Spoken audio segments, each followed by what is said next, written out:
Bonjour à tous, je vous demande de vous installer. Merci, nous allons commencer le conseil municipal.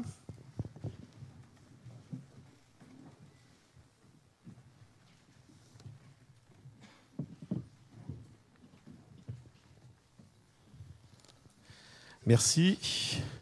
Nous accueillons un public que nous n'avons pas vu depuis au moins 6 mois, donc nous sommes ravis de vous retrouver. Nous avons des pouvoirs. Aurélie Cousin donne pouvoir à Sandrine Kostadinov. Claudette Godin donne pouvoir à Marie Blasquez. Malika Lachab donne pouvoir à Nora Anglade, qui est là, merci. Nous allons désigner un secrétaire de séance. Est-ce qu'il y a un volontaire? Une volontaire? Jean-Pierre, merci. Jean-Pierre Potser.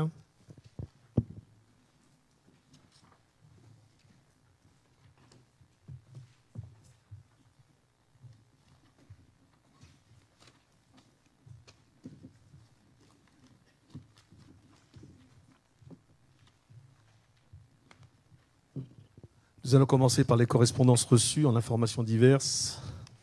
L'association VMEH, visite des malades dans les établissements hospitaliers, remercie la ville pour l'octroi d'une subvention d'un montant de 60 €.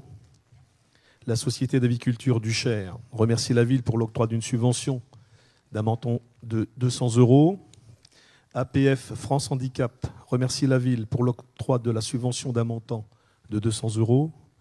L'association Le Relais remercie la ville pour l'octroi d'une subvention d'un montant de 1 200 €.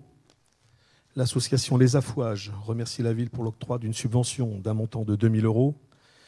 L'association Foyer de jeunes travailleurs remercie la ville pour l'octroi d'une subvention d'un montant de 50 000 €. Et l'association apicole Saint-Amandoise remercie la ville pour l'octroi d'une subvention de 3 000 € et la mise à disposition à titre gracieux de leur local.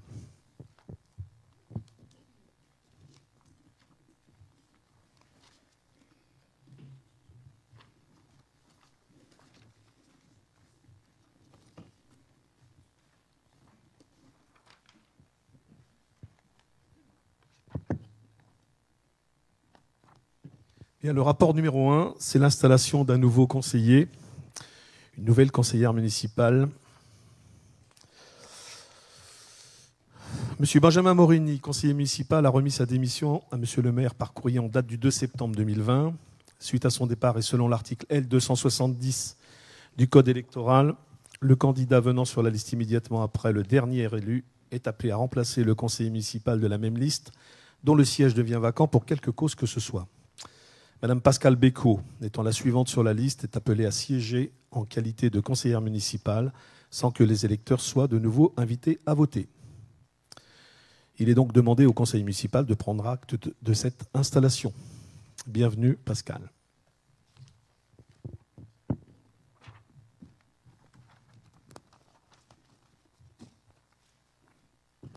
Rapport numéro 2, compte rendu du conseil municipal du 2 juillet 2020. Tout le monde a bien reçu cette synthèse. Y a-t-il des remarques? Je n'en vois pas. Nous allons procéder au vote. Y a-t-il des abstentions? Des votes contre? Non, je vous remercie. Rapport numéro 3, c'est le compte-rendu du conseil municipal du 9 juillet 2020. Y a-t-il des remarques? Je n'en vois pas. Nous procédons au vote. Y a-t-il des abstentions? Des votes contre? Je vous remercie. Rapport numéro 4, le compte-rendu du conseil municipal du 10 juillet 2020. Y a-t-il des remarques? Je n'en vois pas. Nous procédons au vote. Y a-t-il des abstentions? Des votes contre? Merci. Le point numéro 5, Francis, s'il te plaît.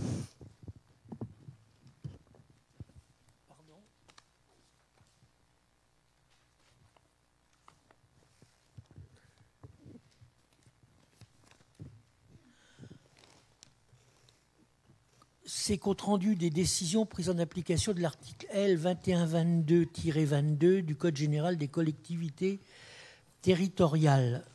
Non, c'est pas ça. C'est ça? Excusez-moi. Monsieur le maire donne lecture, donc moi-même donne lecture des décisions prises depuis le compte-rendu présenté lors de la dernière séance en application de l'article L. 2122-22 du Code général des collectivités territoriales. Marché public et accord cadre, procédure formalisée. Exploitation des installations de chauffage, eau chaude sanitaire et climatisation des bâtiments.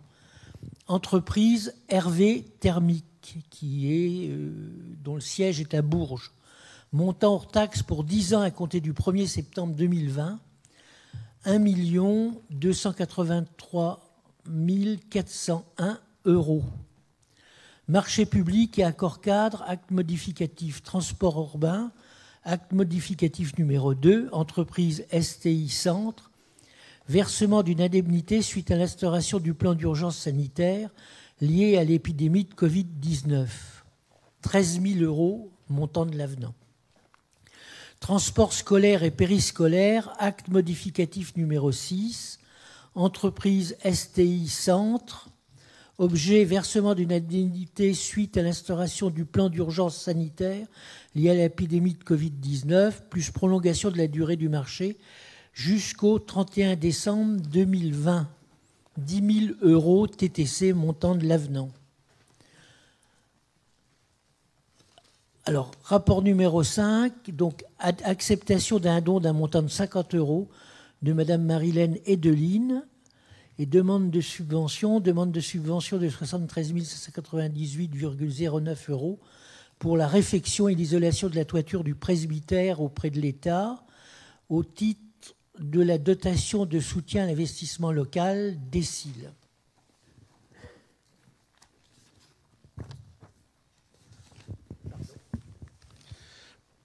Pour STI Centre, l'acte modificatif numéro 2 de 13 000 €, c'est évidemment un avenant pour Pépita et les frais de personnel pendant cette période de crise. Et puis l'acte modificatif numéro 6, STI Centre, c'est pour les transports scolaires et périscolaires. Y a-t-il des questions? Je n'en vois pas.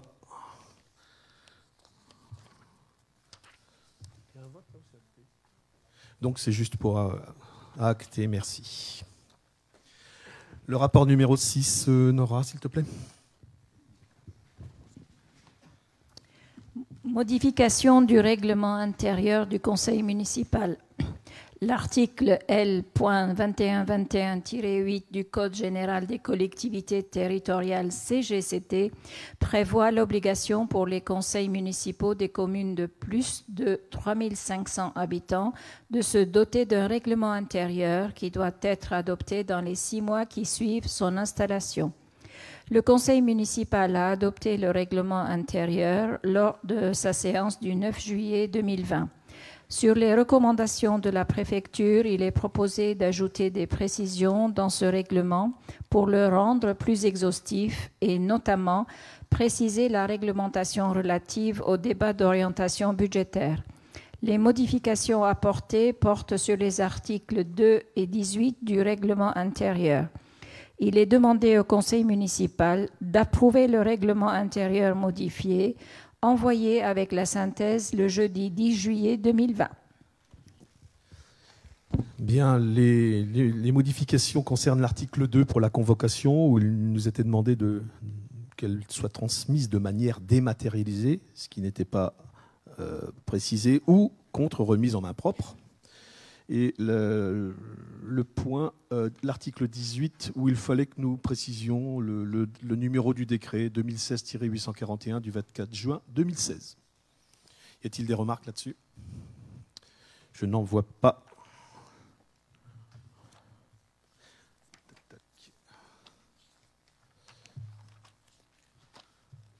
Donc je vais vous demander de voter. Y a-t-il des abstentions? Des votes contre? Non, je vous remercie. Le point numéro 7, Geoffroy. Donc, allô, 1, 2. 1, 2. Si, c'est enregistré. Attends, micro.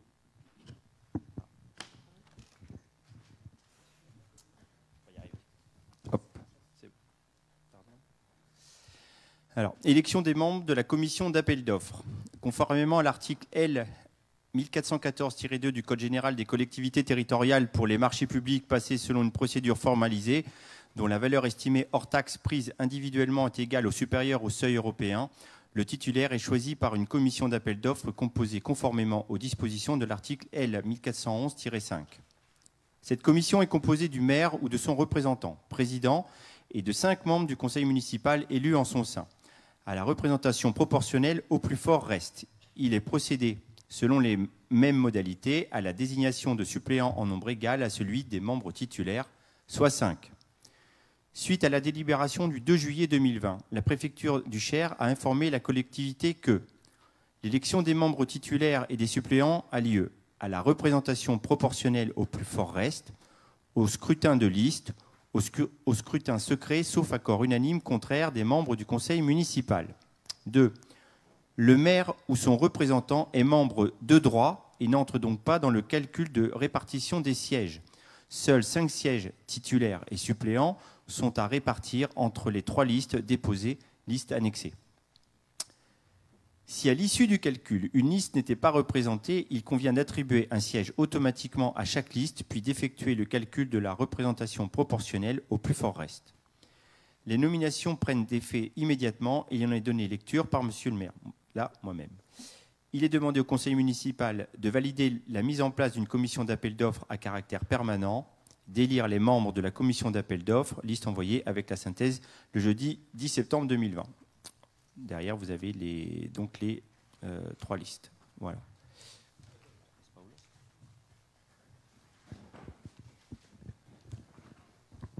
Merci. Donc vous vous en êtes aperçu, on a été retoqué puisqu'en fait le maire est membre de droit et n'entrait pas dans le calcul. Il faut que nous refassions cette élection. C'est un vote par liste.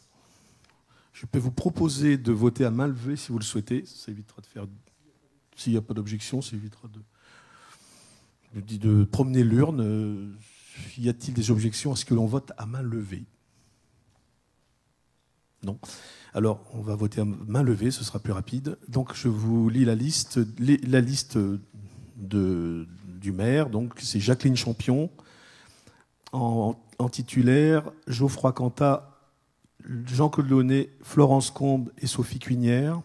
En membres suppléants, Jean-Pierre Potser, Didier Devassine, Lionel Delhomme, Patrick Bongrand et Raphaël Fossé. Pour la liste de Marie Blasquez, c'est Marie-Isabelle Mialot et Claudette Godin en titulaire. Et en membres suppléants, Marie Blasquez et Yves Puré. Et la liste de Jennifer Tixier, c'est Jennifer Tixier en membre titulaire et Dominique Larduna en suppléant.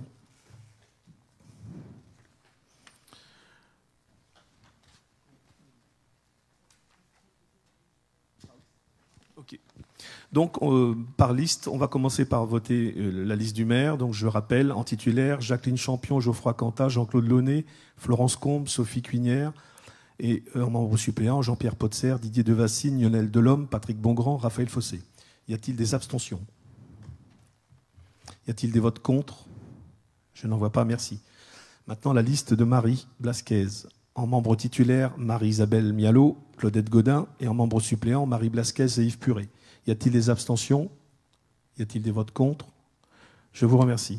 La liste de Jennifer Tixier, donc membre titulaire Jennifer Tixier, membre suppléant Dominique Larduna. Y a-t-il des abstentions? Y a-t-il des votes contre? C'est parfait. Je vous remercie.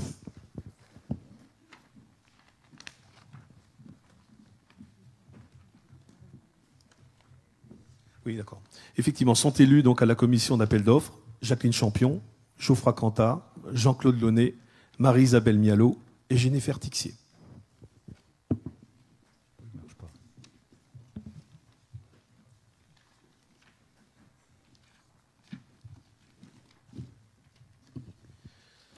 Rapport du numéro 8 pour l'élection des membres de la commission de délégation de services publics, Geoffroy aussi.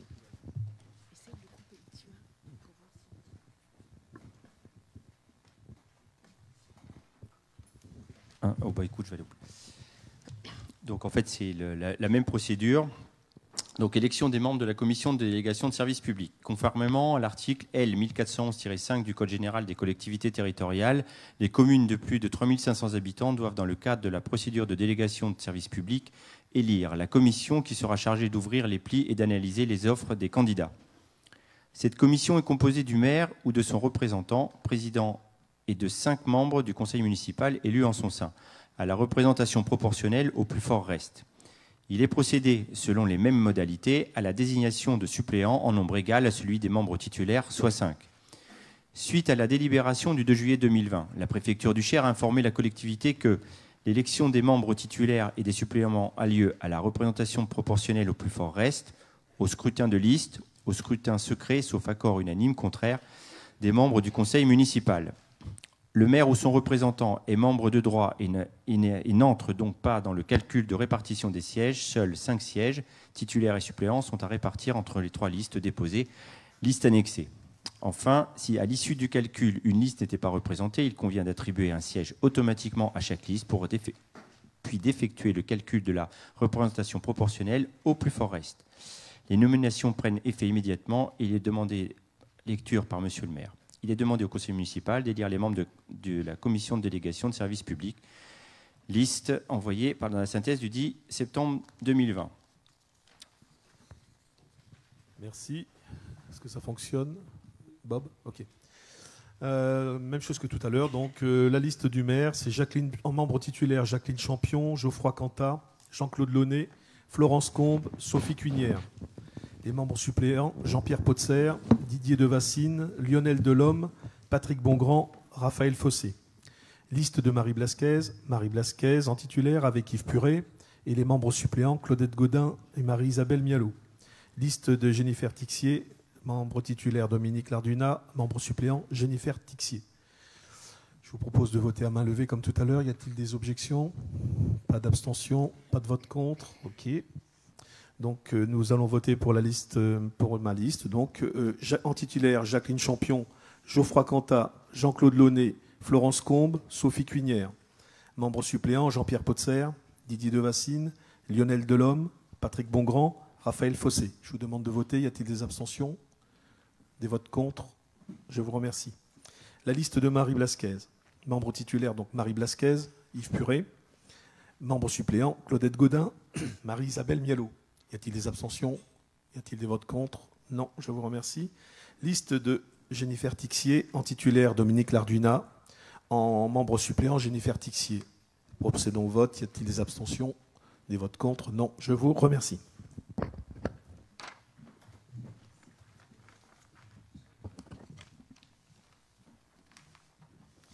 Donc, les membres de la commission de délégation de services publics sont Jacqueline Champion, Geoffroy Cantat, Jean-Claude Launay, Marie Blasquez et Dominique Larduna.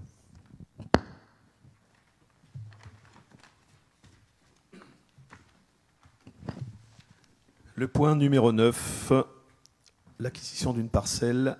Donc, Pascal Bécaud. On va te donner un micro.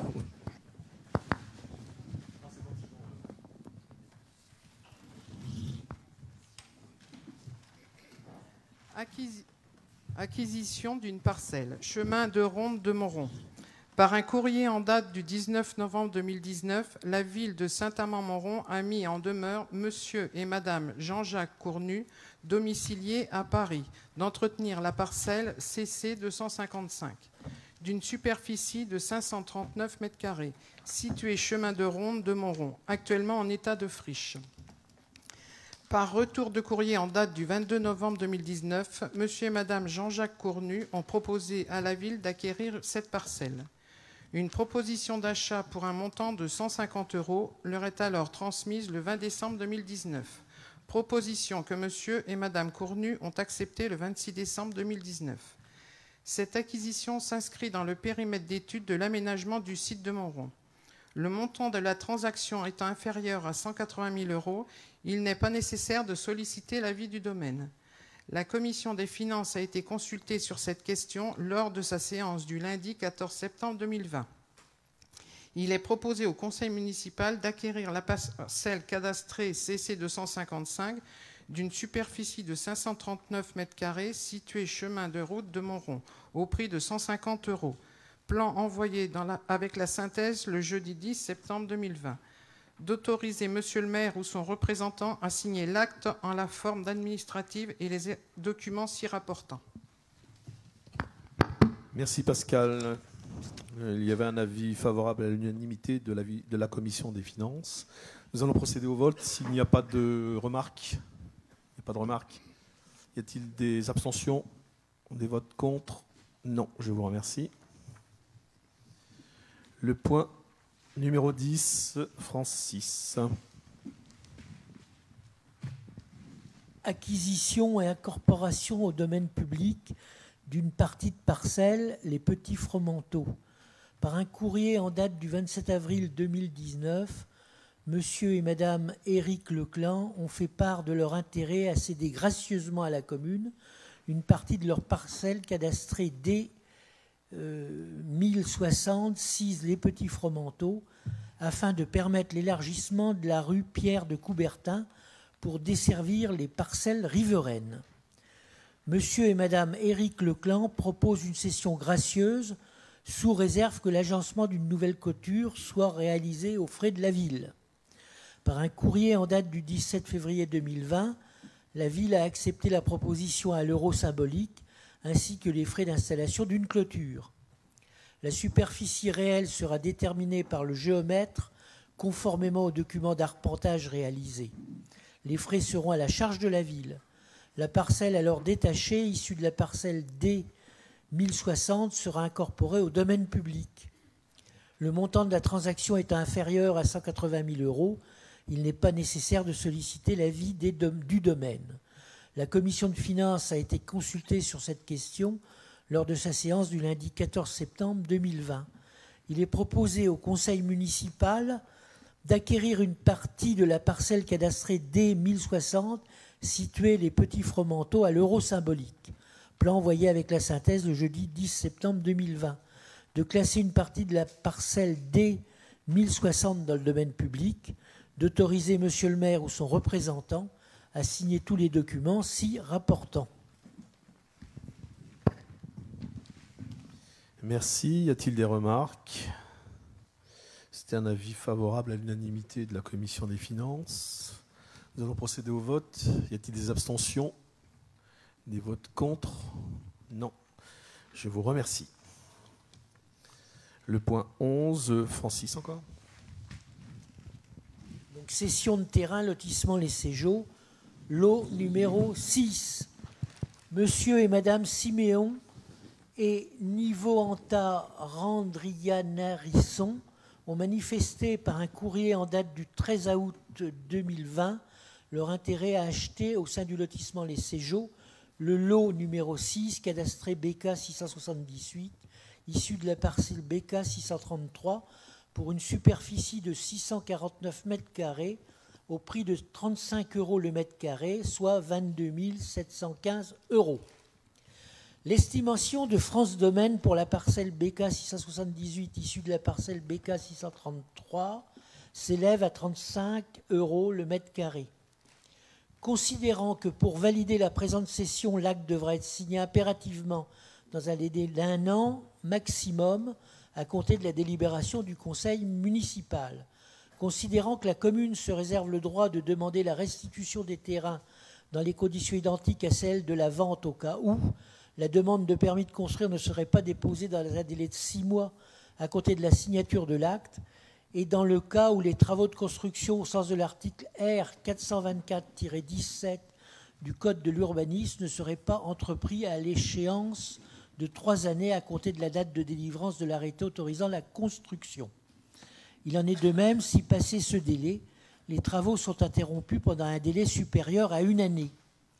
Les frais d'acte générés par ce second transfert de propriété seront intégralement supportés par l'acquéreur initial auprès de la commune. La commission des finances a été consultée sur cette question lors de sa séance du lundi 14 septembre 2020. Il est demandé au conseil municipal de céder le lot cité, cadastré BK 678, lot issu de la parcelle cadastrée BK 633, à Monsieur et Madame Siméon et Nivo Anta Randrianarisson au prix de 35 € le mètre carré. Les plans ont été envoyés avec la synthèse le jeudi 10 septembre 2020. D'autoriser Monsieur le maire ou son représentant à signer les actes et les documents à intervenir. Merci Francis. Y a-t-il des remarques? Je n'en vois pas. Nous allons procéder au vote. Y a-t-il des abstentions? Des votes contre? Je vous remercie. Point numéro 12, Isabelle. Rapport numéro 12. Modification des tarifs et révision des conventions de partenariat pour l'instruction des autorisations du droit du sol. Depuis le 1er juillet 2015 et la mise en place de la loi ALUR, la ville de Saint-Amand-Montrond a conventionné avec 25 communes issues de 3 communautés de communes pour l'instruction des autorisations du droit des sols. Le volume de dossiers traités par les instructeurs du service urbanisme pour le compte de ces communes est important et s'ajoute aux dossiers d'instruction devant être pris en charge par ces personnels pour le compte de la ville de Saint-Amand-Montrond. Les tarifs actuellement pratiqués dans le cadre des conventions conclues avec ces communes couvrent l'équivalent de 25% des dépenses engagées par la ville de Saint-Amand-Montrond. Aussi, il est proposé de modifier les tarifs d'instruction des autorisations du droit des sols comme suit. Mission d'assistance technique pour l'instruction des autorisations et des actes relatifs à l'occupation des sols. Certificat d'urbanisme, le CUB, tarif actuel 45 €, le nouveau tarif est proposé à 50 €. Déclaration préalable de travaux, actuellement 52 € pour une proposition à 60 €. Permis de construire, 62 € qui deviendrait 70 €. Permis de démolir, 52 € actuellement pour 50 € proposé. Et le permis d'aménager, 82 € tarif actuel pour 90 € nouveau tarif. La pénalité de dossier non complet de 50 € reste applicable. Il sera nécessaire de réviser les conventions conclues afin de tenir compte des nouveaux tarifs proposés et des changements de municipalité suite aux dernières élections municipales. Ces nouvelles conventions ainsi modifiées seront applicables à compter du 1er janvier 2021. Elles seront conclues pour une durée de 5 ans, moyennant une hausse des tarifs de 10% par an, afin d'augmenter progressivement la quote-part de dépenses engagées par la ville, prise en charge par les communes. La Commission des finances a été consultée sur cette question lors de sa séance du lundi 14 septembre 2020. Il est donc proposé au Conseil municipal de modifier à compter du 1er janvier 2021 les tarifs d'instruction des autorisations du droit des sols tels que présentés ci-dessus, de valider la convention type modifiée, convention type envoyée avec la synthèse du jeudi 10 septembre 2020, et d'autoriser Monsieur le maire ou son représentant à signer les conventions ainsi que tout document s'y rapportant. Bien, nous avions, le service urbanisme, environ 800 dossiers par an. Nous avons 800 dossiers par an. Nous avons des recettes annuelles de 21 000 € pour des salaires, pour des dépenses de 83 628 €. Donc ça ne peut pas continuer comme ça. Donc nous proposons d'augmenter les tarifs des dossiers qui viennent des communes de la communauté de communes Cœur de France, de la communauté de communes de la Septaine et de la commune de Sidiailles. Y a-t-il des remarques? Je n'en vois pas. Nous allons procéder au vote. Y a-t-il des abstentions? Des votes contre? Non, je vous remercie.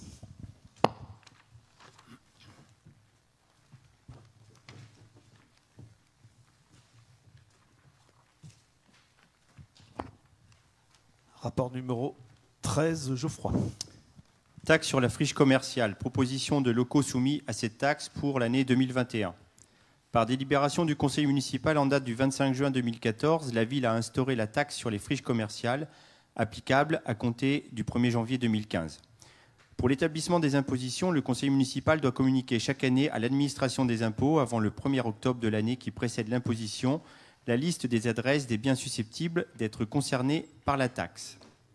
Vous avez reçu un document annexé à ce rapport. Le service de la fiscalité directe locale, en lien avec le service des impôts des entreprises, arrêteront début 2021, après vérification des différents critères, la liste définitive des friches qui seront taxées. Pour rappel, sont imposables les immeubles de bureaux ou utilisés pour une activité commerciale, lieux de dépôt ou de stockage qui ne sont plus affectés à une activité soumise à la CFE, cotisation foncière des entreprises, depuis au moins 2 ans, au 1er janvier de l'année d'imposition, et qui sont restés inoccupés pendant toute cette période. La durée de 2 ans s'apprécie pour un même propriétaire. Ainsi, un local commercial qui n'est pas exploité depuis le 1er janvier 2019 et qui a appartenu au même propriétaire pendant cette période de 2 ans devient imposable au 1er janvier 2021. Ne sont pas imposables les logements, les locaux professionnels pour les professions libérales et les établissements industriels. La taxe annuelle sur les friches commerciales n'est pas due lorsque l'absence d'exploitation des biens est indépendante de la volonté du contribuable. Exemple, une liquidation judiciaire notamment. La commission des finances a été consultée sur cette question lors de la séance du lundi 14 septembre 2020. Il est demandé au conseil municipal de valider la liste des biens susceptibles d'être concernés par la taxe sur les friches commerciales en 2021. Donc vous avez reçu la liste, qui est relativement encore importante d'ailleurs, qui a été annexée à ce rapport. Voilà. Merci Geoffroy. Les recettes 2019 liées à la taxe sont de 5 265 €. Y a-t-il des remarques? Marie? Quand cette taxe a été mise en place, c'était donc sous le mandat précédent, je me suis toujours opposée à cette taxe parce que je pense qu'on fait une double peine. Il y a déjà des taxes foncières qui arrivent sur des locaux qui ne sont pas loués. Pour certaines, les taxes foncières augmentent régulièrement. Donc, en général, quand un local n'est pas loué, à moins un cas exceptionnel, c'est souvent que le propriétaire ne peut pas trouver de locataire. Ou alors il trouve des locataires qui laissent ces locaux des fois dans des états déplorables ou qui ne payent pas les loyers. Donc voilà, je n'ai jamais été favorable à cette taxe. Si vous vous souvenez, à chaque fois qu'on en a débattu, je me suis toujours opposée. Donc voilà, je reste sur mes positions. Donc je ne voterai pas contre, mais on s'abstiendra sur cette délibération. Voilà. Alors c'est un point de vue. Le sujet de cette taxe, je le rappelle souvent, mais il a quand même été fait aujourd'hui. D'abord, il y a un constat, c'est-à-dire que la vacance des locaux commerciaux, locaux artisanaux, vient souvent de divers sujets. D'abord, à un moment, c'est l'évolution du marché qui fait qu'un local n'est plus forcément au bon endroit. C'est quand même un vrai sujet. Ça peut être un problème de superficie. Et c'est, pour beaucoup de locaux commerciaux dans Saint-Amand, 80% du temps, des problèmes de vétusté. Des surfaces qui ne sont plus adaptées, des locaux dans un état, j'ai pas peur de le dire, pitoyable, vraiment pitoyable, parce qu'il faut savoir qu'il y a quand même 2 choses. Il y a la responsabilité souvent du locataire, mais il ne faut pas oublier qu'il y a aussi un bailleur, il y a que la personne qui va encaisser les loyers. Et un bien immobilier, ça s'entretient. Donc à partir d'un moment, chacun a sa responsabilité sur ce sujet-là. Aujourd'hui, trop de locaux sont dans des états pitoyables. On a vu, cette taxe a eu quand même l'effet aujourd'hui de faire baisser, de ramener des valeurs de loyer à des prix acceptables, donc qui correspondent au marché saint-amandois, tout simplement. On se rend bien compte que la ville ne s'enrichit pas avec 5 200 € d'encaissés de taxes. C'est pas ce qui fait, c'est pas l'objectif, c'est pas de faire bouger les lignes. L'objectif de faire bouger les lignes, c'est justement aujourd'hui de quelque part inciter les propriétaires à prendre des décisions, que ce soit sur le loyer, sur l'entretien du local, voire même à un moment la cession ou changer la destination. Parce que vous avez des locaux de temps en temps qui restent avec une vitrine, mais qui malheureusement ne seront plus. Vous prenez une rue à Saint-Amand comme la rue entre les 2 villes. On l'a connue il y a 30 ans, il y avait 7 boutiques. Aujourd'hui, il n'y en a plus. Voilà. Mais la vie a changé et c'est comme ça. Et à un moment, il faut faire bouger les choses. Enfin, cette taxe qui existe aujourd'hui, qu'on fait encore pour le moment durer, elle sera peut-être un jour remise en question. Il faut savoir qu'on va lancer, vous le savez, 2 dispositifs, l'ORT, et on va rentrer dans le projet de Petite Ville de demain, où on rentre sur des gros programmes d'investissement et de rénovation de l'habitat. Les sujets du commerce et de l'artisanat seront des sujets au cœur de ces 2 axes de travail. Et à ce moment-là, en fonction des réactions et de ce qui aura pu évoluer, on pourra revoir cette position sur la taxe sur les friches commerciales. Voilà.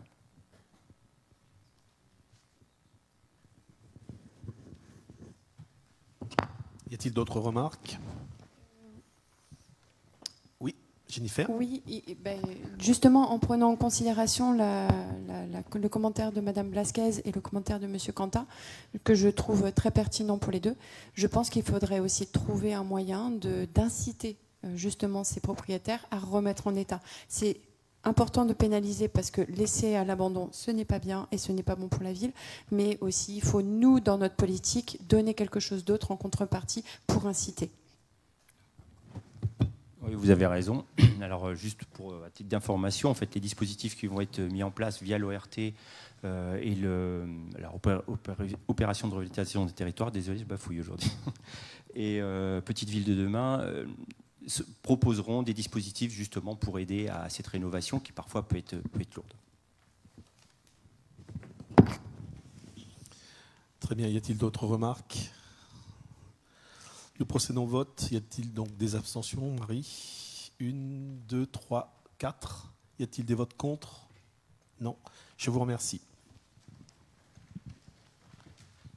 Le point 14, Jacqueline Champion.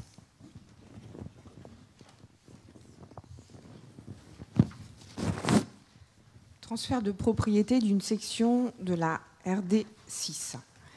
Les rues Émile Dumas et Georges Sand, en agglomération de Saint-Amand-Montrond, sont classées route départementale RD 6, mais ne présentent pas d'intérêt dans le plan de circulation des voies départementales. Aussi, le Conseil départemental du Cher propose la cession de la RD 6 du PR 0+00 au PR plus 0473, rue Émile Dumas et rue Georges Sand à la ville de Saint-Amand-Montrond.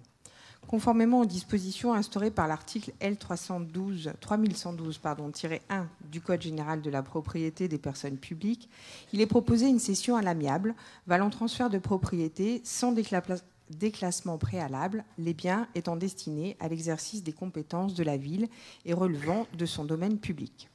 Afin d'acter la cession de la RD 6 du PR 0+00 au PR 0+473, le département propose le versement à la ville d'une participation financière forfaitaire à hauteur de 50 000 €. Ce transfert ne portant pas atteinte aux fonctions de desserte ou de circulation assurées par la RD 6, rue Émile Dumas et rue Georges Sand, cette mesure peut intervenir sans enquête publique préalable. L'acte de cession se réalisera par un acte en la forme administrative et le montant forfaitaire de 50 000 € sera versé à la ville à la signature de l'acte par le conseil départemental. La commission des finances a été consultée sur cette question lors de sa séance du lundi 14 septembre 2020. Il est proposé au conseil municipal d'accepter la cession en l'état, à titre gracieux, à la ville de Saint-Amand-Montrond, qui en deviendra propriétaire à la réception de la participation financière du conseil départemental de la section de la RD 6 du PR 0+00 au PR plus 0473, conformément au plan annexé, envoyé avec la synthèse le jeudi 10 septembre 2020. D'accepter le versement d'une participation financière de 50 000 € du conseil départemental à la ville, représentant la remise en état de cette section de la RD 6, d'autoriser monsieur le maire ou l'adjoint délégué à signer l'acte correspondant à la cession, ainsi que tous les documents et actes se rapportant à ce dossier. D'acter que cette voirie sera classée dans le domaine public communal. C'est un dossier qui date depuis longtemps. Y a-t-il des remarques? Dominique? Oui, sur la forme, d'abord le document présenté par le conseil départemental, il me semble pas juste, notamment par rapport à la rue Georges Sand, qui ne se situe pas ici. Mais sur le fond, donc ça c'est le conseil départemental, le dossier. Donc sur le fond, 50 000 €, ça signifie, me semble-t-il, la somme pour l'enrober, refaire juste l'enrober.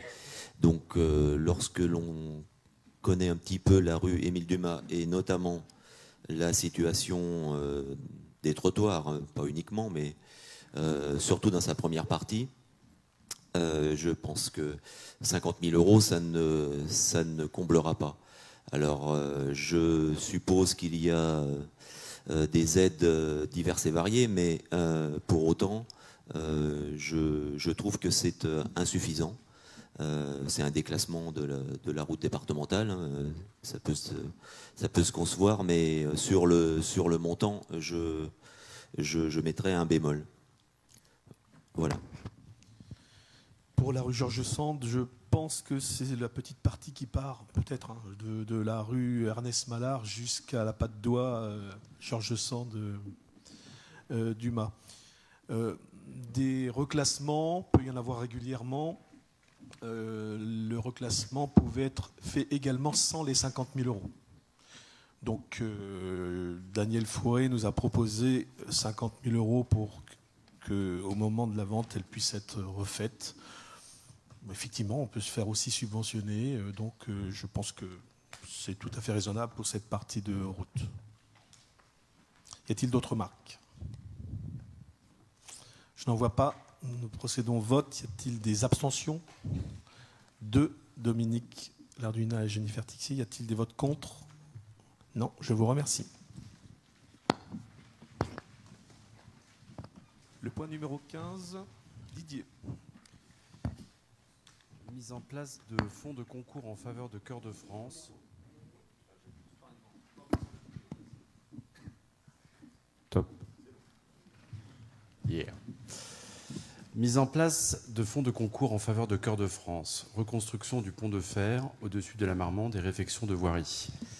La compétence voirie détenue par la communauté de communes Cœur de France, la ville a sollicité une participation financière auprès de Cœur de France sous la forme de fonds de concours pour 2 opérations. La reconstruction du pont de fer au-dessus de la Marmande, estimée à 302 000 euros hors taxes. La réfection des voiries pour le passage du Paris-Nice 2020, estimée à 19 135 euros hors taxes. Rue Jean Moulin, rue des Grands Villages, rue de la Croix-du-Chet et avenue des Carmes à Saint-Amand-Montrond. Cœur de France paie l'intégralité des travaux.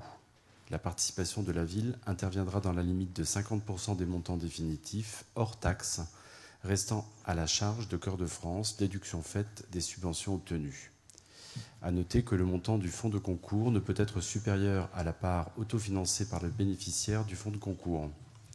La commission des finances a été consultée sur cette question lors de sa séance du lundi 14 septembre 2020. Il est demandé au conseil municipal d'accepter la procédure de fonds de concours pour les opérations citées ci-dessus, d'autoriser M. le maire à solliciter la communauté de communes Cœur de France pour la mise en place de cette procédure, d'autoriser M. le maire à alimenter le fonds de concours à hauteur de 50% des montants définitifs, hors taxes, restant à la charge de Cœur de France, déduction faite des subventions obtenues, et à signer tous les documents se rapportant à cette procédure. Donc le pont de fer sur la Marmande est fermé depuis quelque temps. C'est un pont qui n'a pas été entretenu depuis plusieurs mandats, comme les autres ponts d'ailleurs. C'est un lien extrêmement important entre la route de Montluçon et la route de Charenton. Donc il faut absolument qu'il soit réparé. Donc la reconstruction est estimée à 302 000 euros. Avec Daniel Beaune, le président de la communauté de communes, dans les 15 jours qui viennent de passer, nous avons pris contact avec le directeur des finances du conseil départemental et la sous-préfète. Et nous avons obtenu des subventions. C'est-à-dire que à la charge de la communauté de communes et de la commune, il n'y aura que 36 240 euros chacun, toutes taxes comprises, pour un pont à 302 000 euros. Donc le pont va être réparé à la fin de l'année, refait totalement à la fin de l'année, pour une charge de 20 tonnes. Y a-t-il des remarques? Oui, Jennifer, pardon. Juste une remarque par rapport à la réfection des voiries donc, pour le Paris-Nice qui ont déjà été faites. Donc on est en train de voter quelque chose qui est déjà fait. Et ça, c'est pas normal. On est totalement d'accord. Bon, il y a eu le conseil municipal du mois de février, je pense, qui a été annulé. Donc nous avons l'obligation de passer ça et c'est sur notre budget 2020, bien sûr. Procédons au vote. Y a-t-il des abstentions? Des votes contre? Je n'en vois pas. Merci.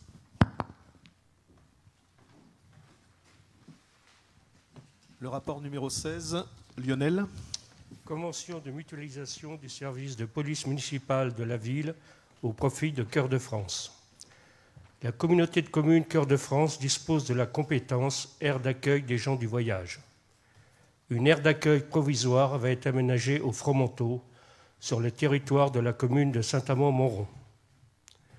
Afin de facturer aux citoyens français itinérants, anciennement gens du voyage, les frais d'installation dont les tarifs seront institués par Cœur de France, la police municipale sera chargée d'assurer les contrôles et de prendre en charge la gestion de la régie de recettes correspondant à l'application de ces tarifs. Dans un souci de bonne organisation et de rationalisation des services et en application des dispositions de l'article L. 5211-4-1 du Code général des collectivités territoriales, il convient de conclure une convention de mutualisation pour permettre à Cœur de France de bénéficier des services de la police municipale.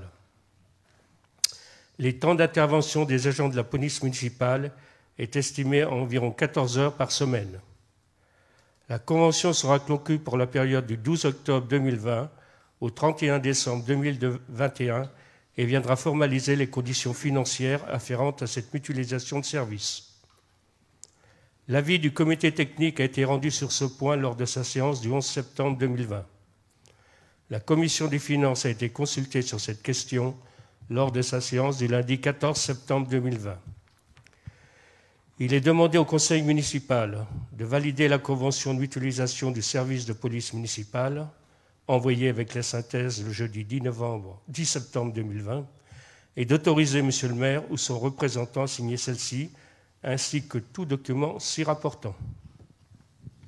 Merci. Donc l'aire d'accueil officielle et l'aire d'accueil des Francs-Manteaux. Elle a été fermée. Le préfet avait fait un arrêté pour faire une aire d'accueil provisoire qui était Biron. Biron qui n'est absolument pas aux normes et qui est gratuite, ce qui fait que les citoyens français itinérants, c'est comme ça qu'il faut les appeler, viennent de toute la France et sont là à longueur d'année sans payer. Une aire d'accueil de citoyens français de passage est payante. Donc nous sommes en train de réhabiliter l'aire officielle des Francs-Manteaux pour pouvoir les accueillir au 1er octobre afin de libérer Biron pour les forains, pour les foires d'Orval. Donc l'aire d'accueil des Francs-Manteaux redevient payante. C'est une compétence de la communauté de communes. Le tarif sera fixé par la communauté de communes. Et pour faire payer les résidents, donc nous allons envoyer la police municipale tous les jours pour recueillir la part de paiement. Donc pour cela, il fallait que nous fassions une convention avec la communauté de communes pour que la police municipale puisse, en régie, faire payer les emplacements. Y a-t-il des remarques? Yves. Ça marche. Quelque part, non, c'est bon. Merci. Donc, monsieur le maire, la convention prévoit une mise à disposition de 14 heures pour un agent municipal par semaine. La convention prévoit même d'aller jusqu'à 20 heures. Est-ce que vous prévoyez des embauches au sein de l'équipe de la police municipale afin de compenser le temps passé à partie à l'aire d'accueil? Et puis, concernant l'aire d'accueil en elle-même, ne croyez-vous pas qu'on revienne un peu à la case départ d'il y a quelques années?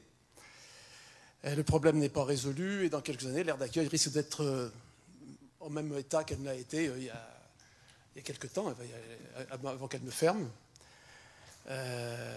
Donc avec des riverains de plus en plus excédés par les nuisances sonores et les incivilités.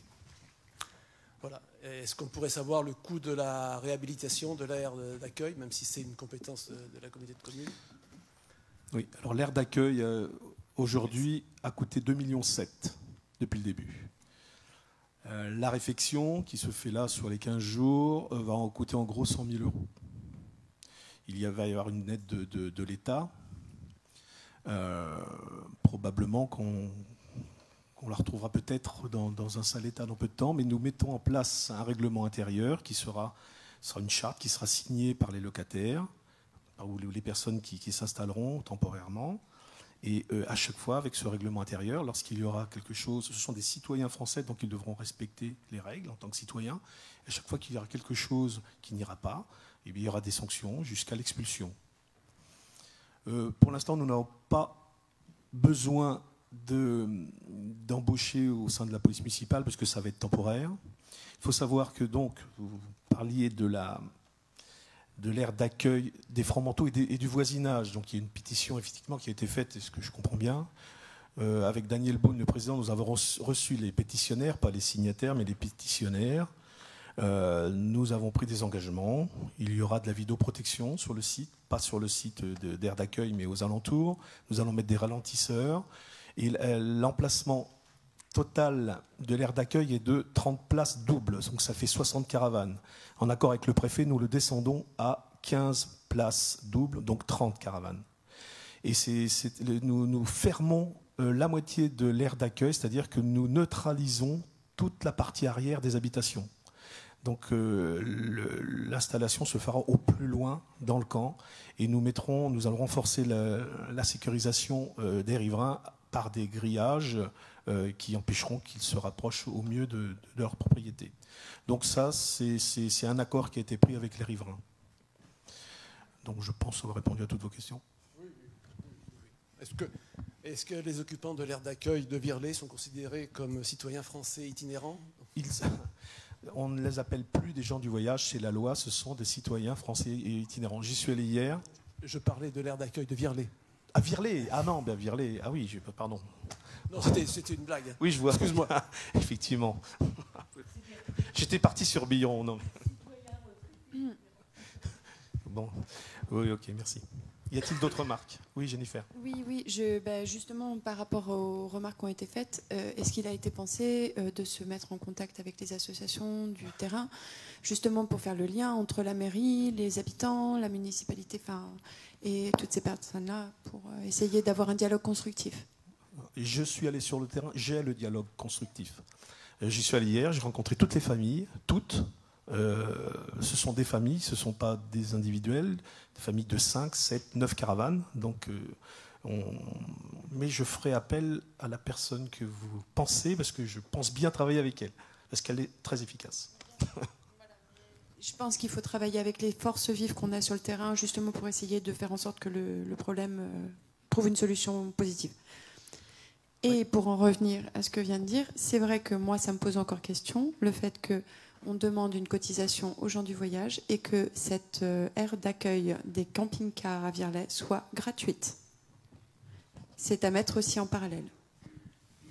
Je vous écoute. Alors, pour l'instant, il est hors de question que nos camping-caristes payent les emplacements. Par contre, nous sommes en train de mettre en place tout un réseau pour l'eau, l'électricité et l'assainissement qui sera payant. Ça sera fait au 1er janvier. Nous n'allons pas le faire actuellement, mais nous le ferons au moment, et ce sera fait à peu de frais. Nous sommes en train de travailler là-dessus, mais ce sera mis en place au 1er janvier. Avec un principe de paiement de carte bleue, ce sera comme partout ailleurs, 2 € les 100 litres, on fera les mêmes tarifs, on le décidera ensemble, les tarifs, est-ce que tout le monde sera impliqué dans ce choix. D'autres remarques ? Oui, monsieur le maire. Oui, concernant la convention, il semble qu'il y ait besoin de préciser sur l'article 2 notamment sur l'équipe de 2 agents qui va aller contrôler et facturer. Donc il semble qu'il y ait une demande du personnel municipal pour préciser qui va faire cette facturation. Après, je rejoins totalement ce que Jennifer a dit par rapport à Virlay, effectivement, je pense que ça va être un débat qui doit nous animer, et notamment sur où va l'assainissement aussi. Je crois qu'il y aura tout ça à regarder de très près. Donc, et je partage ce que Jennifer a dit, et également l'intervenant avant sur le fait de prendre avec beaucoup d'humanité cet accueil et d'utiliser tous les canaux qu'on peut utiliser, et parce qu'effectivement on ne peut pas se désintéresser de leur sort. Donc voilà, je m'arrête là pour l'instant. Mais je vous donne totalement raison. Pour l'assainissement est déjà fait. L'eau arrive et l'eau repart. L'électricité est là, il suffit simplement de mettre une machine qui permet de nettoyer son bloc sanitaire, de prendre l'eau et de prendre l'électricité. Donc au niveau de l'assainissement, tout est déjà en place. Donc ça va être facile d'installer cela. Pour l'accompagnement, on va le faire, parce qu'en fait, je ne veux absolument pas que ce soit brutal, et ça ne le sera pas. Ce qu'il faut, c'est que ce soit efficace. Les forains arrivent début octobre. Il est hors de question qu'on installe les forains. Dans ces conditions-là, tout doit être nettoyé, on ne peut pas mélanger les genres. Donc, il faut que ça se passe bien, mais il faut que ce soit efficace. L'aire d'accueil des gens du voyage, si nous l'ouvrons, c'est parce que je ne veux plus, Marie, je ne veux plus qu'ils s'installent sur le bord du canal à Clérin. Je ne veux pas qu'ils s'installent ailleurs. À partir du moment où nous avons une aire d'accueil officielle, parce que là nous avons une transitoire qui ne permet pas au préfet de prendre toutes les mesures juridiques, donc les citoyens français itinérants seront dans l'aire d'accueil officielle. Il ne sera plus permis de s'installer ailleurs. Les forces de gendarmerie pourront intervenir avec la justice et faire un référé pour les faire partir. Pour l'instant, ce n'est pas le cas. Voilà. Donc, il y a eu une année où on les avait positionnés dans le camping. Ils ont tout cassé. Donc, je veux préserver le camping. Et on ne peut pas mettre les forains dans le camping. Ils ont des camions trop lourds, les plateformes ne les supporteraient pas. C'est de la discipline qu'il faut que nous apportions tout simplement, et je pense que ça va bien se passer. Je les ai tous rencontrés hier avec le commandant de gendarmerie, mais ça s'est extrêmement bien passé, ils le comprennent. Voilà. Yves. Je vois que c'est marqué une aire d'accueil provisoire qui va être aménagée. Alors, très bien. C'est l'officiel, celle des Fromenteaux. Le schéma départemental d'aire d'accueil de l'époque Jean du Voyage se termine en 2021. C'est-à-dire qu'à partir de 2021, il va y avoir un nouveau plan, un nouveau schéma départemental qui est en train d'organiser le préfet, de 2021 à 2029, je pense. Et il va restructurer et redéfinir toutes les aires d'accueil du département. Donc celle-ci, elle est officielle, mais elle est provisoire parce qu'en 2021, ça peut ne plus être là.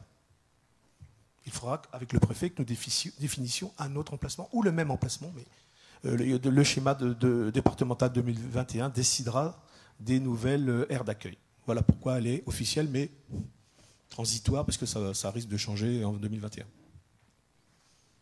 D'autres questions? Non. Nous procédons au vote. Y a-t-il des abstentions? Oui. 4 pour Marie. Y a-t-il des votes contre? Non. Je vous remercie. Raphaël. Bibliothèque municipale Isabelle Godin, convention avec les auteurs lors du Salon du Livre. Dans le cadre de sa politique culturelle, la ville de Saint-Amand-Montrond doit conclure une convention lors du Salon du Livre, organisée le premier week-end d'avril de chaque année, avec chaque auteur invité. La convention établie reprendra les devoirs et obligations de chaque partie. La commission des finances a été consultée sur cette question lors de sa séance du lundi 17 septembre 2020. Il est demandé au conseil municipal de valider la convention, envoyée avec la synthèse le jeudi 10 septembre 2020, d'autoriser monsieur le maire ou son représentant à la signer, ainsi que tout document s'y rapportant. Y a-t-il des remarques? Non. Nous procédons au vote. Y a-t-il des abstentions? Des votes contre? Non. Je vous remercie. Point 18, Florence. Modification des horaires du service à la population et de la maison de service au public. Service à la population. En date du 24 novembre 2017, le conseil municipal a validé la modification des horaires du service accueil du public état civil en instaurant une ouverture en continu les mardis et les jeudis à compter du 1er janvier 2018. Depuis cette date, une dizaine d'usagers en moyenne fréquentent mensuellement le service à la pause méridienne.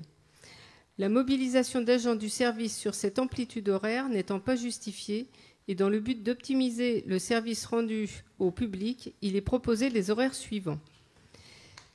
Alors, les nouveaux horaires proposés seront donc de 8h à 12h30 et de 14h à 17h du lundi au vendredi et de 8h30 à 12h le samedi matin.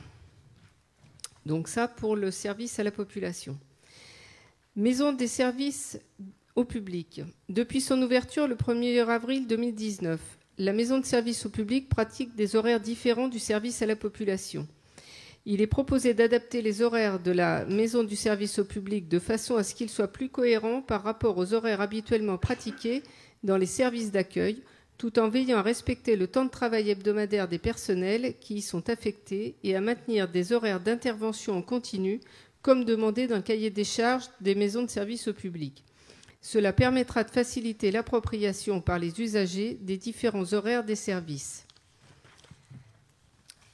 Alors, les nouveaux horaires proposés pour la maison de service au public donc, sont 8h30, 12h30, 8h, 12h30, 14h, 17h le lundi, 8h, 17h le mardi, donc journée continue, le mercredi matin, 8h, 12h, le jeudi, 8h, 17h, journée continue, le vendredi, 8h, 12h30, 14h, 17h. La modification des horaires d'ouverture du service à la population et de la maison de service au public serait effective au 1er octobre 2020. L'avis du comité technique a été rendu sur ce point lors de sa séance du vendredi 11 septembre 2020. Il est demandé au conseil municipal d'autoriser monsieur le maire à modifier les horaires d'ouverture du service à la population comme énoncé ci-dessus, à compter du 1er octobre 2020, d'autoriser monsieur le maire à modifier les horaires d'ouverture du service maison de service au public comme énoncé ci-dessus, à compter du 1er octobre 2020, et d'autoriser monsieur le maire à signer tout document s'y rapportant. Merci. Y a-t-il des remarques? Jennifer? Juste une remarque, mais qui n'est qu'une remarque. Je pense que vous avez dû travailler sur ce point, notamment pour la maison de service à la personne. C'est ouvert de 8h à 17h globalement toute la semaine. Pour ceux qui travaillent dans des institutions, ils ne peuvent pas se déplacer aux horaires d'ouverture. C'est vrai qu'une ouverture le samedi matin peut vraiment aider certaines personnes de la population qui, justement, sont pris par le travail.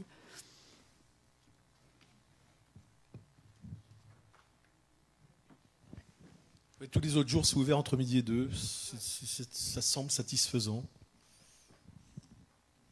Mais nous écoutons votre remarque. Merci. D'autres remarques? Non. Procédons au vote. Y a-t-il des abstentions? Des votes contre? Merci.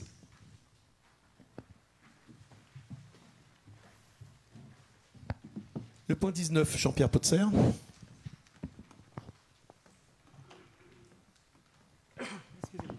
Convention avec le lycée Jean Moulin pour le projet Génome à l'école. Le lycée d'enseignement général et technologie Jean Moulin a été retenu dans le cadre d'un appel à projet national en mars 2011.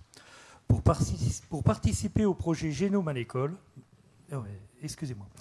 dans ce cadre, une équipe de professeurs, en partenariat avec l'INRA, Institut national pour la recherche agronomique, a sollicité en 2015 la ville pour utiliser le site de Virlay comme terrain d'études sur la biodiversité et en particulier sur l'observation du peuplier noir, espèce rare en voie de disparition. Le projet Génome à l'école est un travail scientifique engagé depuis 8 ans par les professeurs et les 600 élèves des 3 établissements scolaires du bassin, lycée Jean Moulin, collège Jean Valette et le collège Philibert-Autissier de Lignières. Ils ont mené, depuis 2011, une étude scientifique sur les espèces et végétaux du site de Virlay. Pour valoriser ce travail de recherche, le conseil municipal a délibéré le 5 décembre 2014, à l'unanimité, en faveur du partenariat entre la ville et le lycée de Jean Moulin concernant la mise en place d'un parcours scientifique autour du lac de Virlay. Depuis, les données recueillies par les élèves et les enseignants sont répertoriées au Centre national de la recherche scientifique, CNRS. En 2015, la ville a installé des panneaux compatibles avec l'aménagement du site afin de créer un parcours ludique, pédagogique et accessible à tous. Les panneaux implantés autour du site donnent des informations sur la faune et la flore présentes à Virlay. Cette convention avait été signée pour 5 ans et a pris fin le 21 décembre 2019. Il est proposé de renouveler cette convention et d'y associer la communauté de communes Cœur de France afin de promouvoir ce site d'exception via l'Office de tourisme. La commission des finances a été consultée sur cette question lors de la séance du lundi 14 septembre 2020. Il est demandé au conseil municipal de valider la convention envoyée avec la synthèse le jeudi 10 septembre 2020 et d'autoriser monsieur le maire ou son représentant à la signer ainsi que tout document s'y rapportant. Merci. Y a-t-il des remarques? Je n'en vois pas. Nous procédons au vote. Y a-t-il des abstentions? Des votes contre? Non. Merci. Rapport numéro 20, Sophie Cuinière. Convention de partenariat entre la ville de Saint-Amand-Montrond et l'école Saint-Joseph Jeanne d'Arc. Conformément à l'article L 442-5 du Code de l'éducation, les dépenses de fonctionnement des classes des établissements d'enseignement privé du premier degré sous contrat d'association passé avec l'État sont prises en charge dans les mêmes conditions que celles des classes correspondantes à l'enseignement public. Pour ce faire, la ville de Saint-Amand-Montrond doit renouveler la convention triennale avec l'établissement privé Saint-Joseph Jeanne d'Arc, qui a pour objet de définir les conditions de financement des dépenses de fonctionnement des classes maternelles et élémentaires de l'école de la ville. Donc la ville alloue une somme annuelle de 502 € par élève domicilié à Saint-Amand-Montrond fréquentant l'école élémentaire et 1 200 € par élève domicilié à Saint-Amand-Montrond toujours fréquentant l'école maternelle à partir de 3 ans.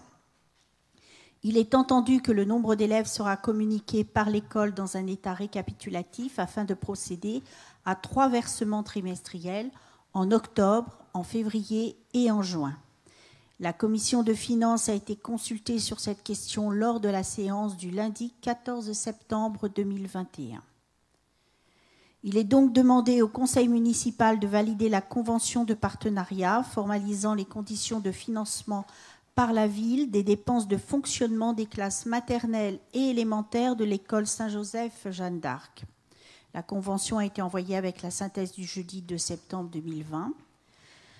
Et il est demandé également au conseil municipal d'autoriser monsieur le maire ou son représentant à la signer, ainsi que tout document s'y rapportant.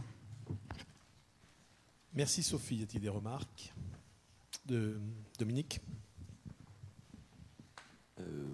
Oui. Concernant cette situation, à titre personnel, moi je suis pour une école publique, laïque et républicaine, et je suis toujours, alors c'est plutôt il n'y a pas de question dans ce que je vais dire, je suis toujours frappé de voir comment les institutions privées, quelles qu'elles soient d'ailleurs, que ce soit l'école ou d'autres, soient subventionnées de cette hauteur-là. Donc par l'argent public. Donc voilà, c'était une information. Évidemment, c'est une disposition légale, donc il est difficile de passer outre, mais il n'empêche que parfois on peut aussi faire évoluer et donner son avis. Donc le mien est sur ce sujet et de ne pas voter pour cette convention de partenariat.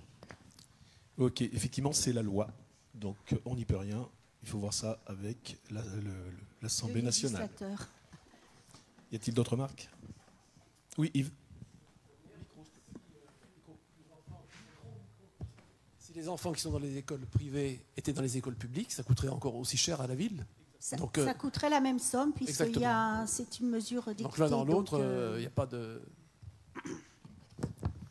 Non, mais il ne s'agit pas d'opposer les uns aux autres. Non, mais j'entends bien. Il ne s'agit pas de faire ça.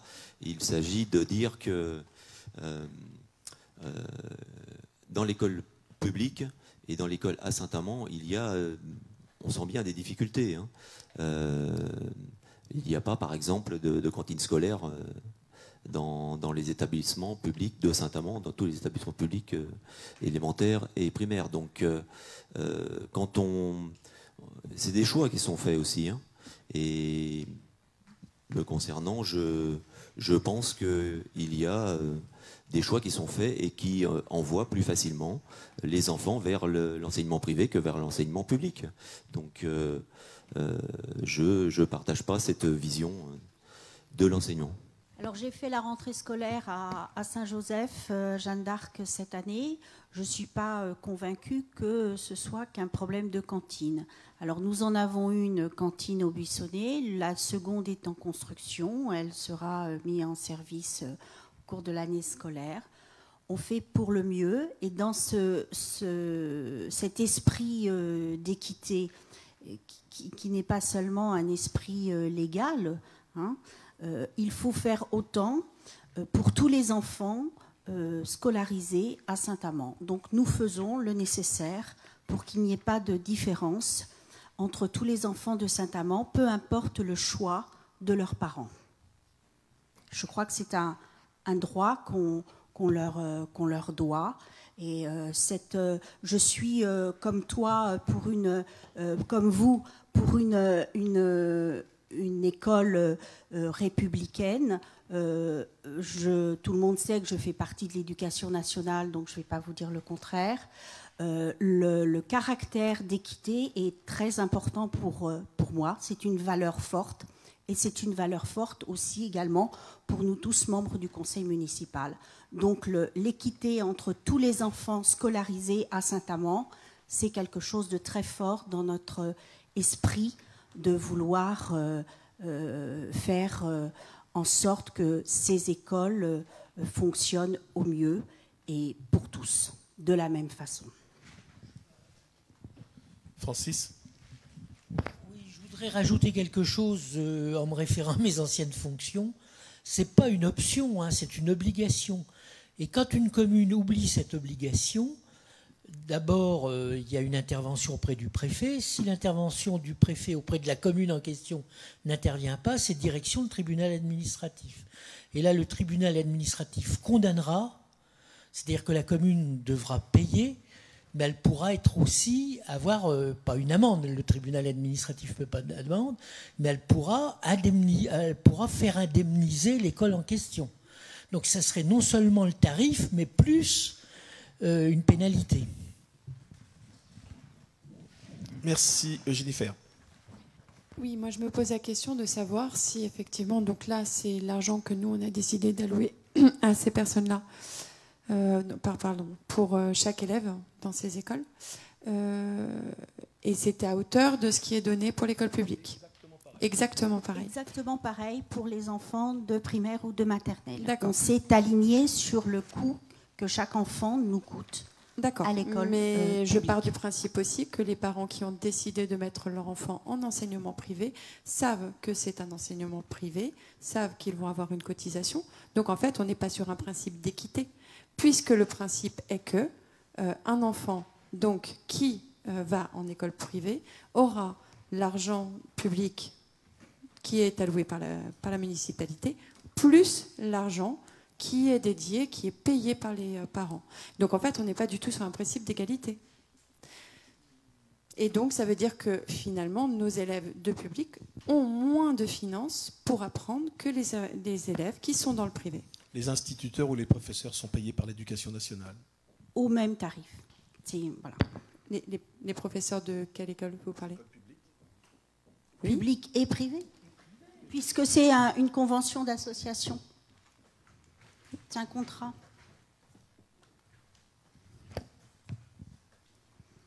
Monsieur le maire, juste pour conclure, on sait bien que c'est la légalité. On sait bien tout ça. Après, il y a le légal et il y a le moral. Et la loi, elle peut évoluer. Effectivement, c'est pas ici. C'est pas ici. Mais pour autant, la pluralité des débats fait que parfois les choses évoluent. Et en venant notamment aussi des conseils municipaux, et nous portons aussi, voilà, pas qu'ici d'ailleurs, cette revendication, mais voilà, c'est tout. On s'en tient là. Je veux pas que on alourdisse. Il fait chaud en plus, donc on s'en tiendra à ça. Je pense qu'effectivement, il y a aussi à réfléchir sur l'école à Saint-Amand élémentaire pour que on n'alimente pas aussi l'école privée. Ok, merci. Nous allons procéder au vote. Y a-t-il des abstentions ? 2. Jennifer. Y a-t-il des votes contre ? Je n'en vois pas, merci. Rapport numéro 21, Marie-Claire Bonin.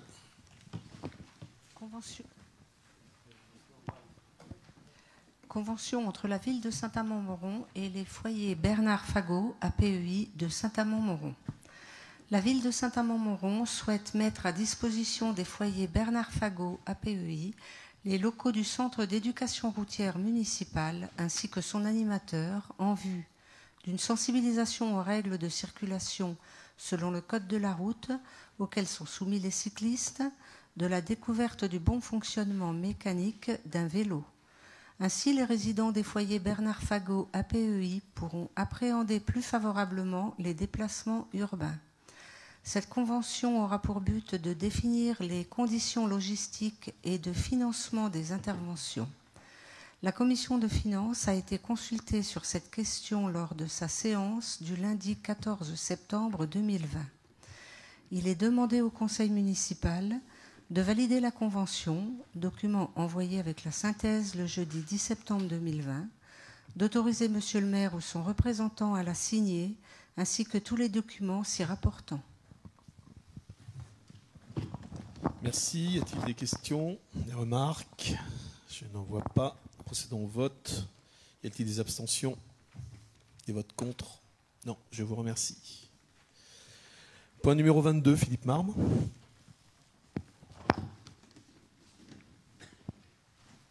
Intégration de nouveaux cadres d'emploi au sein du régime indemnitaire tenant compte des fonctions, des sujétions, de l'expertise et de l'engagement professionnel, le RIFSEP, et révision de plafond annuel. Le régime indemnitaire tenant compte des fonctions, des sujétions, de l'expertise et de l'engagement professionnel, RIFSEP, a été mis en place au sein de la collectivité à compter du 1er janvier 2018. Le décret 2020-182 du 27 février 2020 modifie le tableau annexé au décret numéro 91-875 du 6 septembre 1991, qui établit les équivalences avec la fonction publique de l'État des différents cadres d'emploi de la fonction publique territoriale afin de mettre en œuvre les dispositions relatives au principe de parité en matière indemnitaire. En d'autres termes, il actualise ce tableau afin que celui-ci soit cohérent avec les évolutions du cadre statutaire et indemnitaire. Il procède également à la création d'une deuxième annexe permettant aux cadres d'emploi non encore éligibles au RIFSEP de pouvoir en bénéficier en se référant provisoirement à des corps équivalents de l'État bénéficiant déjà de ce régime indemnitaire. Par conséquent, il convient de déployer le RIFSEP pour les cadres d'emploi suivants présents au sein de la collectivité. Attaché de conservation du patrimoine, arrêté du 14/5/2018, norme ESRH 1733-503A, auxiliaire de puériculture, arrêté du 18/12/2015, norme INTA 1530-018A. Un plafond annuel d'IFSE maximal est déterminé pour les différents groupes de fonctions. Tableau annexé. Dans la limite des plafonds annuels maximum appliqués dans la fonction publique d'État et en cohérence avec les autres cadres d'emploi de même catégorie. Par ailleurs, afin de réduire l'écart des plafonds annuels maximum entre les cadres d'emploi de catégorie C et B concernant le groupe de responsabilité relatif aux responsables de département ou adjoints aux responsables de département, et de mieux prendre en considération leur degré de responsabilité en comparaison avec un responsable de service devant gérer un seul service municipal, il convient de réviser les montants annuels maximum alloués. L'avis du comité technique a été rendu lors de sa séance du 11 septembre 2020. La commission des finances a été consultée sur cette question lors de sa séance du lundi 14 septembre 2020.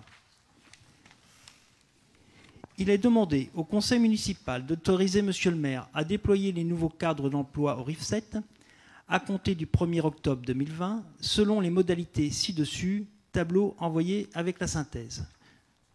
Réviser les plafonds annuels maximum entre les cadres d'emploi de catégorie C et B concernant le groupe de responsabilité relatif aux responsables de département ou adjoints aux responsables de département à compter du 1er octobre 2020. Tableau envoyé avec la synthèse le jeudi 10 septembre 2020. Inscrire les crédits correspondant au budget et signer tous les documents s'y rapportant. Merci. Donc c'est à l'avantage des agents de la ville. Y a-t-il des remarques? Dominique? Oui, rapidement, parce que c'est assez technique. Effectivement, pour décrypter, c'est pas simple. Il semblerait, je mets du conditionnel, mais il semblerait que dans les tableaux en page 2 et en page 3, le nombre de groupes correspondant au cadre d'emploi ne soit pas celui requis par la loi. Donc,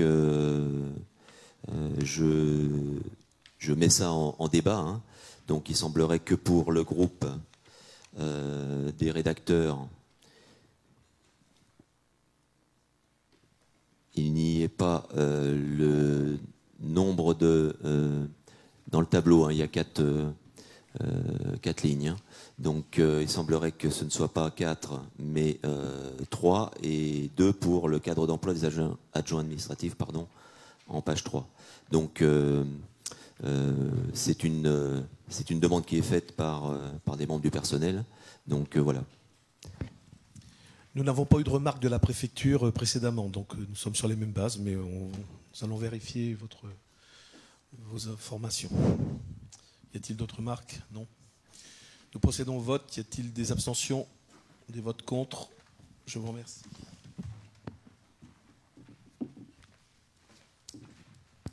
Rapport numéro 23, Isabelle Chaput. Modification du tableau des effectifs.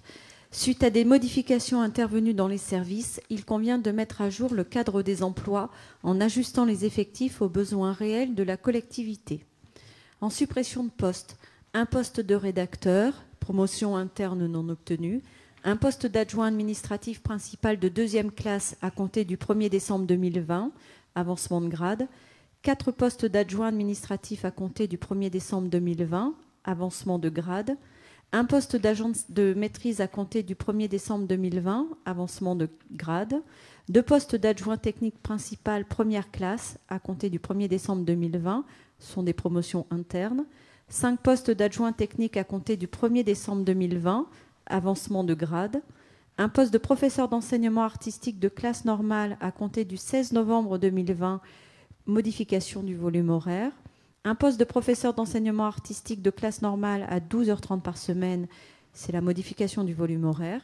Un poste de professeur d'enseignement artistique de classe normale à 2h30 par semaine pour un départ en retraite. Un poste de professeur d'enseignement artistique de classe normale à 6h par semaine, fin de congé pour convenance personnelle. Un poste d'assistant d'enseignement artistique principal première classe à compter du 16 novembre 2020, c'est une modification du volume horaire. Un poste d'assistant d'enseignement artistique principal première classe à 13 heures par semaine, une mutation. Un poste d'assistant d'enseignement artistique principal première classe à 5 heures par semaine pour une mutation. Un poste d'assistant d'enseignement artistique principal 2e classe à 13 heures par semaine pour un départ en retraite. Un poste d'auxiliaire de périculture principale première classe à compter du 1er octobre 2020, changement de filière. Un poste d'auxiliaire de périculture principale 2e classe à compter du 1er décembre 2020, avancement de grade. Un poste d'ATSEM principal 2e classe à compter du 1er décembre 2020 pour un avancement de grade. Et un poste d'adjoint d'animation à compter du 1er décembre 2020 pour un avancement de grade, ce qui représente 26 postes. En création de poste, un poste d'agent de maîtrise principale, avancement de grade, un poste d'adjoint technique pour un recrutement, un poste d'adjoint du patrimoine principal première classe, changement de filière, un poste de professeur d'enseignement artistique de classe normale à 14h30 par semaine, c'est une modification du volume horaire, un poste de professeur d'enseignement artistique de classe normale, modification du volume horaire, 2 postes de professeur d'enseignement artistique de classe normale à 13 heures par semaine, ce sont des recrutements, 2 postes de professeur d'enseignement artistique de classe normale à 5 heures par semaine, recrutement, un poste d'assistant d'enseignement artistique principal première classe à 18h30 par semaine, modification du volume horaire, un poste d'assistant d'enseignement artistique principal 2e classe pour 5 heures par semaine en recrutement, un poste d'auxiliaire de périculture principale 2e classe pour un recrutement, ce qui représente 12 postes. L'écart entre les suppressions et les créations s'explique par l'anticipation des créations de postes pour avancement de grade, tandis que les suppressions n'ont pas pu l'être. L'avis du comité technique a été rendu lors de sa séance du 11 septembre 2020 sur les suppressions de postes. La commission des finances a été consultée sur cette question lors de sa séance du lundi 14 septembre 2020. Il est demandé au conseil municipal d'autoriser Monsieur le maire à modifier le tableau des effectifs comme énoncé ci-dessus. Bien, il a été précisé que l'écart entre les suppressions et les créations s'explique par l'anticipation des créations de postes pour avancement de grade, tandis que les suppressions n'ont pas pu l'être. Donc c'est une actualisation. Y a-t-il des remarques? Je n'en vois pas. Nous procédons au vote. Y a-t-il des abstentions? Oui, Dominique et Jennifer. Y a-t-il des votes contre? Non. Je vous remercie.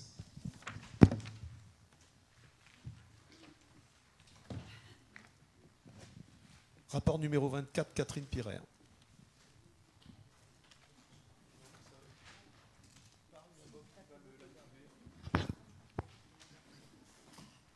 Allô? Oui, c'est bon. Rapport numéro 24. Modalité de remboursement des frais de repas des agents en mission ou en stage. Dans le cadre de la formation professionnelle tout au long de la vie, les agents municipaux sont amenés à se déplacer. En conséquence, la collectivité doit rembourser les frais occasionnés par leur déplacement temporaire en mission ou en stage. Or, le décret numéro 2020-689 du 4 juin 2020 modifie les conditions et les modalités de règlement des frais occasionnés par les déplacements temporaires des personnels territoriaux, fixés par le décret numéro 2001-654 du 19 juillet 2001. Actuellement, les frais de repas engagés par l'agent en formation sont remboursés sur le fondement d'un montant forfaitaire, à savoir 17,50 €, même si la somme effectivement engagée par l'agent est inférieure au montant précité. Conformément au décret 2020-689 du 4 juin 2020, il est proposé de déroger au mode forfaitaire de prise en charge des frais de repas en prévoyant leur remboursement au réel, sur production de justificatifs de paiement auprès de l'employeur, dans la limite d'un montant maximal de 17,50 € défini par arrêté ministériel dans le cadre du remboursement forfaitaire. L'adoption de cette mesure permettrait d'alléger le coût de la prise en charge des frais de repas pour la collectivité dans les cas où l'application du forfait de 17,50 € conduit à rembourser une somme supérieure à la dépense effectivement engagée par l'agent. En effet, l'agent en formation auprès d'un autre organisme que le CNFPT dépense en moyenne 10 € pour ses frais de repas. L'avis du comité technique a été rendu lors de la séance du 11 septembre 2020. La commission des finances a été consultée sur cette question lors de sa séance du lundi 14 septembre 2020.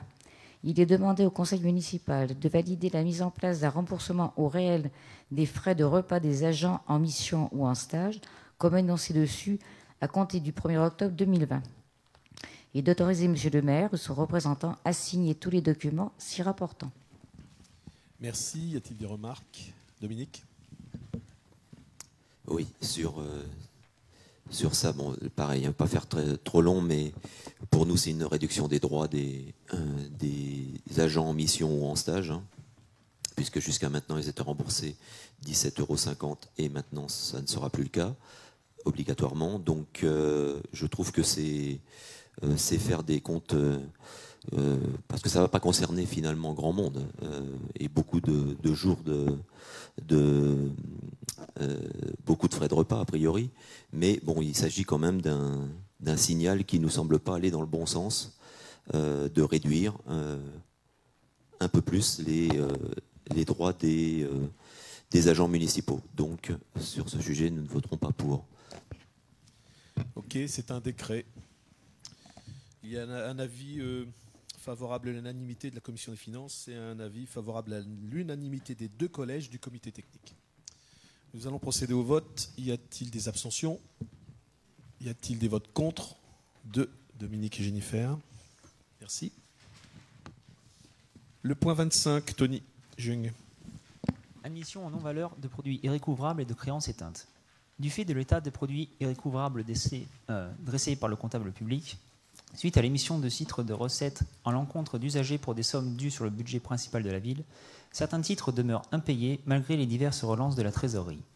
L'ensemble des procédures juridiques de recouvrement dont le comptable dispose ont été mises en œuvre pour toutes les voies d'exécution et se sont révélées non concluantes.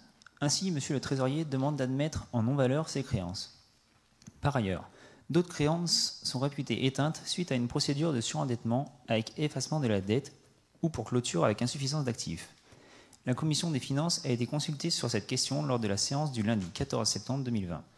Il est demandé au conseil municipal d'admettre en non-valeur sur le budget principal de la ville les listes numéro 302 876 0533, numéro 399 411 0233, numéro 453 126 0233, pour un montant total de 22 342 €, prévu au chapitre 65, article 65-41 était envoyé avec la synthèse le jeudi 10 septembre 2020. D'admettre en non-valeur sur le budget principal de la ville le montant des créances éteintes pour un montant total de 658,55 € prévu au chapitre 65, article 65-42, état envoyé avec la synthèse le jeudi 10 septembre 2020. Merci. Le comptable public nous a demandé de passer en non-valeur les titres de 2008, 2009, 2010, 2011, 2012, 2013, 2014, 2015, 2016 pour un montant de 23 000 €. Y a-t-il des remarques? Nous procédons au vote. Y a-t-il des abstentions? Des votes contre? Non, je vous remercie.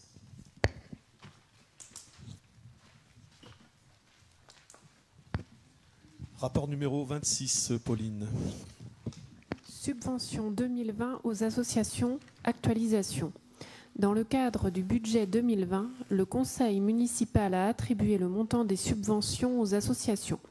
Selon le Code général des collectivités territoriales et notamment l'article 21, 21, 29 et L 2311-7 et l'instruction budgétaire et comptable M57, conformément aux nouveaux projets ou nouvelles demandes qui sont arrivées, Monsieur le maire propose d'actualiser certaines subventions.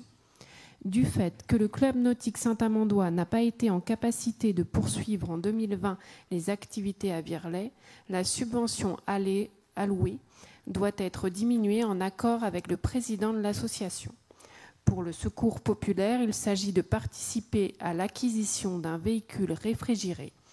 Si après en état des actualisations proposées des montants de subvention. Secours populaire, montant validé au Conseil du 9 juillet 2020, 100 €. Complément proposé au Conseil du 17 septembre, 1 900 €, soit un montant total de la subvention pour 2020, 2 000 €. Le club nautique, montant validé au Conseil du 9 juillet, 15 000 €. Diminution proposée au Conseil du 17 septembre, 1 985 €, soit le montant total de la subvention pour 2020, 13 015 €. La Commission des finances a été consultée sur cette question lors de sa séance du lundi 14 septembre 2020. Il est proposé au Conseil municipal d'actualiser les montants de subvention comme proposé ci-dessus, d'inscrire les crédits nécessaires au budget et d'autoriser Monsieur le maire ou son représentant à signer tous les documents s'y rapportant. Merci. Y a-t-il des remarques? Non. Nous passons au vote. Y a-t-il des abstentions? Des votes contre? Non. Je vous remercie.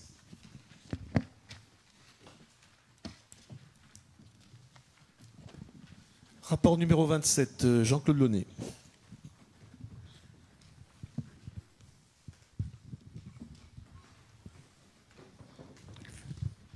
Le fil n'est pas assez grand.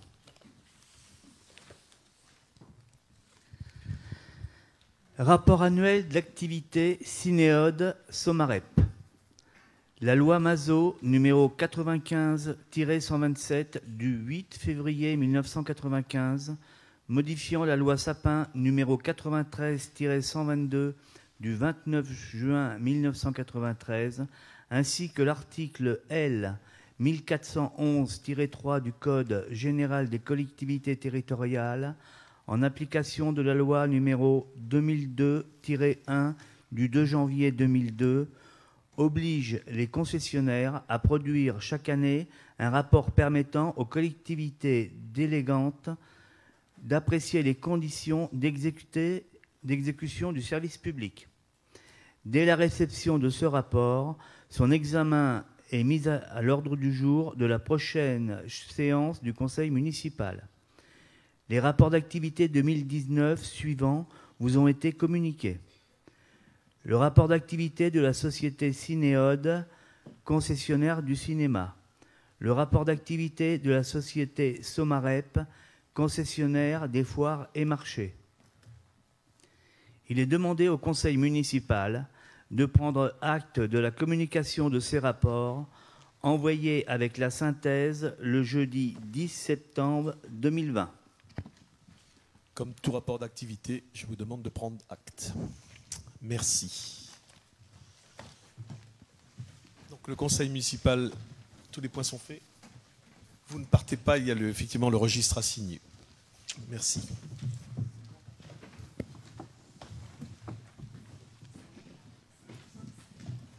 Le prochain conseil municipal sera le jeudi 5 novembre.